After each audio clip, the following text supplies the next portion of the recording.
प्रणाम दोस्तों, कैसे हैं आप सबका एक बार फिर से मेरे YouTube चैनल महाकाल में हार्दिक स्वागत है। दोस्तों, भारतीय हिंदू संस्कृति में हर महीने की 11वीं तिथि यानी एकादशी को व्रत किया जाता है। यह तिथि अत्यंत पवित्र तिथि मानी गई है। वर्ष भर के प्रत्येक मास में 2 एकादशी तिथियां आती हैं, एक तो शुक्ल पक्ष में और दूसरी कृष्ण पक्ष में। वर्ष भर की 2 एकादशियों को पुत्रदा एकादशी और पवित्रा एकादशी के नाम से जाना जाता है। यह है श्रावण और पौष माह के शुक्ल पक्ष में आने वाली एकादशी। इन दोनों एकादशियों को पुत्रदा एकादशी कहते हैं और पवित्रा एकादशी भी कहते हैं। और जो भी भक्त इस एकादशी का व्रत पूरे विधि विधान से करता है, उसकी समस्त मनोकामनाएं भगवान श्री हरि विष्णु शीघ्र ही पूरी करते हैं। और पुत्रदा एकादशी का व्रत रखने से संतान संबंधी परेशानी दूर होती है। पौराणिक कथाओं में पुत्रदा एकादशी का विशेष महत्व बताया गया है। पुत्रदा एकादशी का व्रत रखने से श्रेष्ठ संतान प्राप्त होती है, इसीलिए इस एकादशी को पुत्रदा एकादशी कहा जाता है। दोस्तों, आज मैं आप लोगों के लिए इस पुत्रदा एकादशी की एक पौराणिक कथा लेकर आई हूँ, तो आप सभी से निवेदन है कि यह वीडियो अंत तक ज़रूर देखना।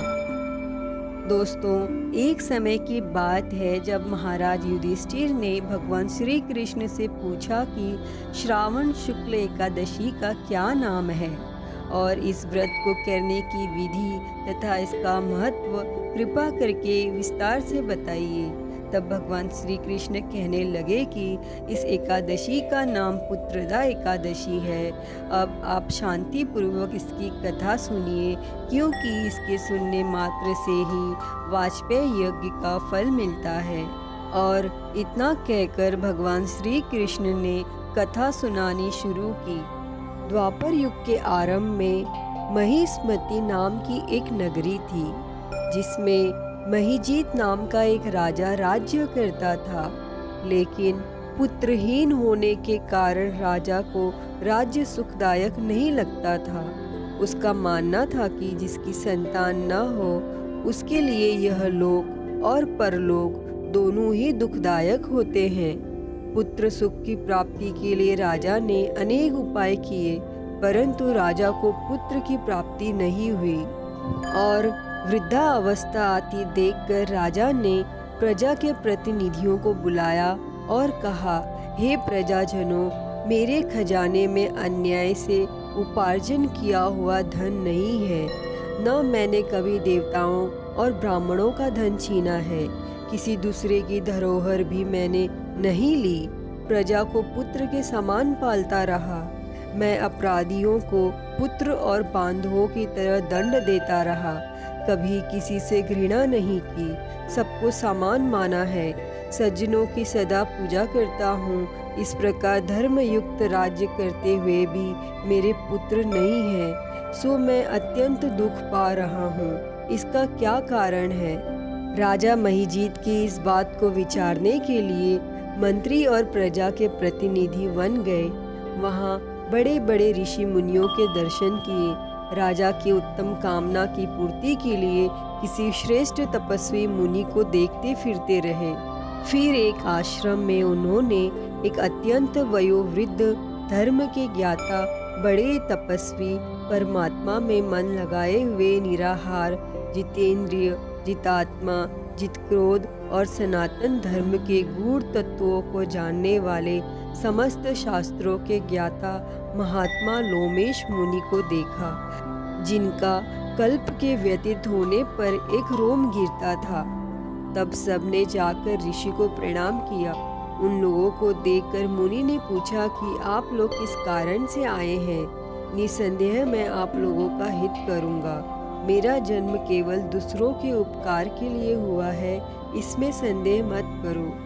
लोमेश ऋषि के ऐसे वचन सुनकर सब लोग बोले, हे महर्षि, आप हमारी बात जानने में ब्रह्मा से भी अधिक समर्थ हैं, अतः आप हमारे इस संदेह को दूर कीजिए।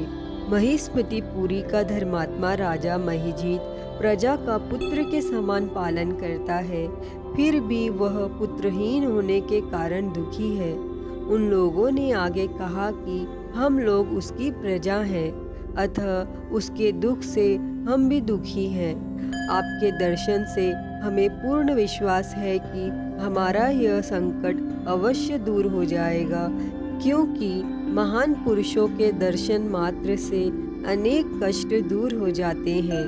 अब आप कृपा करके राजा के पुत्र होने का उपाय बताएं। यह वार्ता सुनकर ऋषि ने थोड़ी देर के लिए नेत्र बंद किए और राजा के पूर्व जन्म का वृत्तांत जानकर कहने लगे कि यह राजा पूर्व जन्म में एक निर्धन वैश्य था और निर्धन होने के कारण इसने कई बुरे कर्म किए और यह एक गांव से दूसरे गांव व्यापार करने जाया करता था।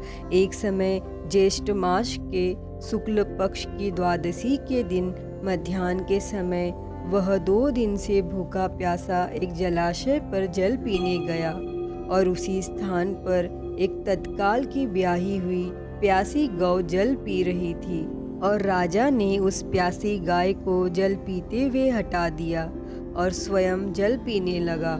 इसीलिए राजा को यह दुख सहना पड़ा।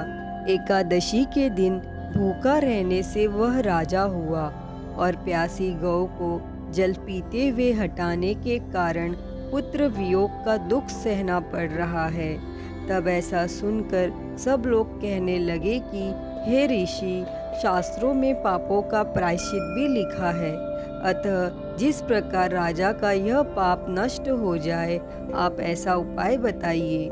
तब लोमेश मुनि कहने लगे कि श्रावण शुक्ल पक्ष की एकादशी को, जिसे पुत्रदा एकादशी भी कहते हैं, तुम सब लोग उस दिन व्रत करो और रात्रि को जागरण करो, तो इससे राजा का यह पूर्व जन्म का पाप अवश्य नष्ट हो जाएगा और साथ ही राजा को पुत्र की अवश्य प्राप्ति होगी।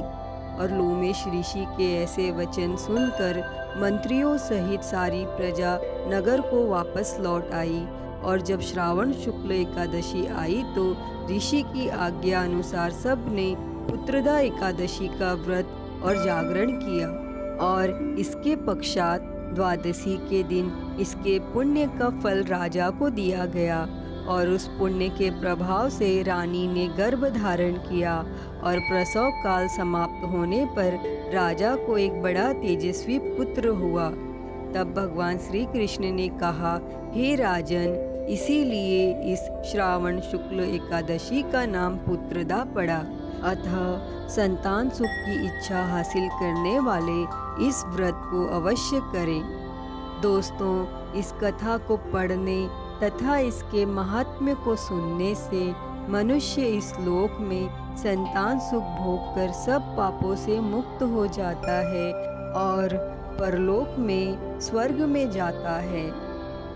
हे भगवान श्री हरि नारायण, जैसे आपने उस राजा को संतान सुख दिया, उसी प्रकार इस कथा को कहते, सुनते और हुंकारा भरते को देना।